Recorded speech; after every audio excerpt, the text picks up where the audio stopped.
Hey, welcome to The Explainer. Today, we're jumping into a concept that might just change everything for you. It's this idea that your inner world, your thoughts, the silent conversations you have with yourself all day long, they aren't just reacting to your life, they're actually creating it. So let me ask you this, right off the bat.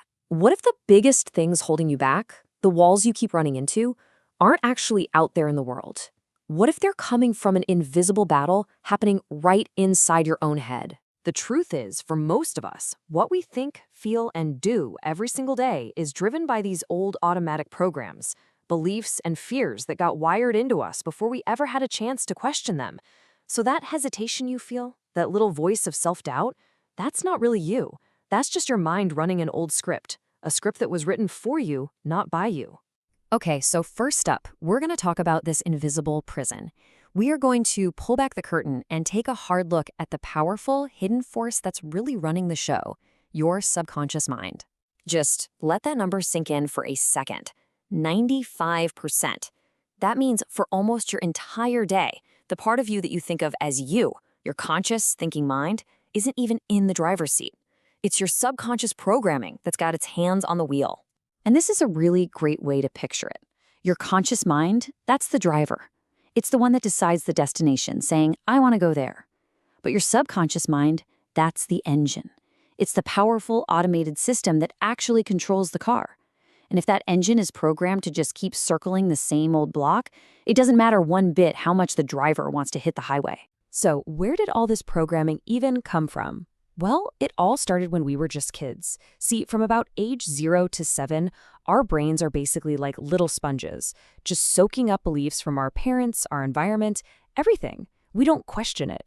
And those early imprints, they become the core rules that our adult mind runs on, automatically, creating our reality over and over again. But here's where it gets really good. And this is the turning point. We are not just victims of our programming. We are, and this is so important, the architects of our own reality. The power to change everything isn't out there, it's right here, inside us.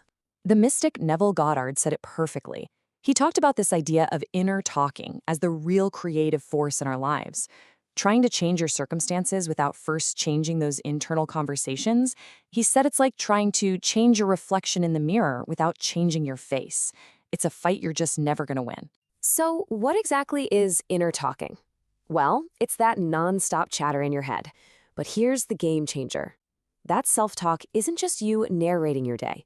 No, it's way more powerful than that. It's you actively planting the seeds for what's going to happen in your future. It all works in a really clear sequence. Your inner conversations, the ones you have over and over, they start to harden into core beliefs. Those beliefs then act like a filter for how you see the world. And what you see, what you perceive, well, that becomes the reality you experience. And listen, this isn't just some feel-good idea, it's straight-up neuroscience. Your brain has this filter, it's called the reticular activating system, or RAS, and its job is to find evidence for what you already believe. So if you believe you're not good enough, your RAS will literally ignore all the proof that you are, and it will shine a giant spotlight on every little mistake to prove you right. Your brain actively builds a world that matches your programming. All right, so this brings us to the most important part of this whole explainer. How do we actually take back control? In this section, we're going from theory to a hands-on, practical toolkit for rewriting those deep inner scripts. Okay, so this is it. This is the question that really matters. If our subconscious mind is just running on autopilot based on old programs, how in the world do we get into the control room and start writing a brand new script? Neville Goddard's technique for this is called the art of assumption, and it's basically 3 steps. First, you have to get absolutely crystal clear on who you want to be or what you want to have. Second, you create a short, vivid scene in your imagination that would only happen after you already had it. And third, and this is the absolute key, you have to assume the feeling of the wish fulfilled. You have to feel right now what it would feel like to be that person.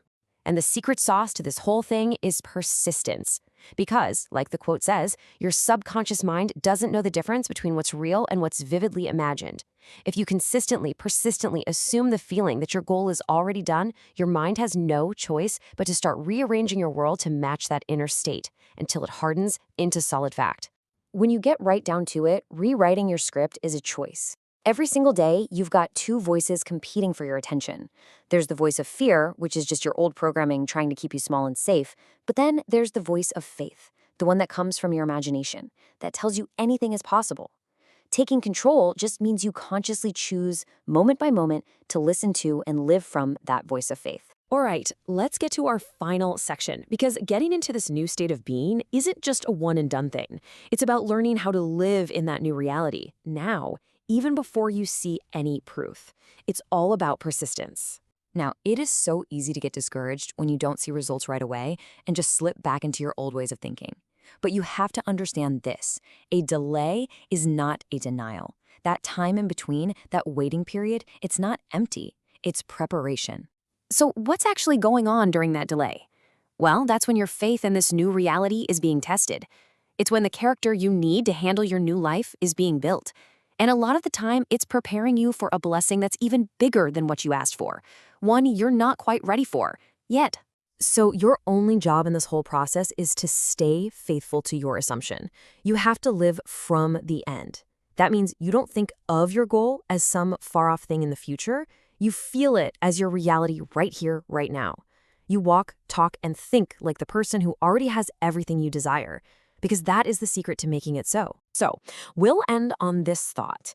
Your mind, your inner world, it's like a construction site that never ever closes. It is always building something. You don't get to choose if it builds, but you 100% get to choose what it builds.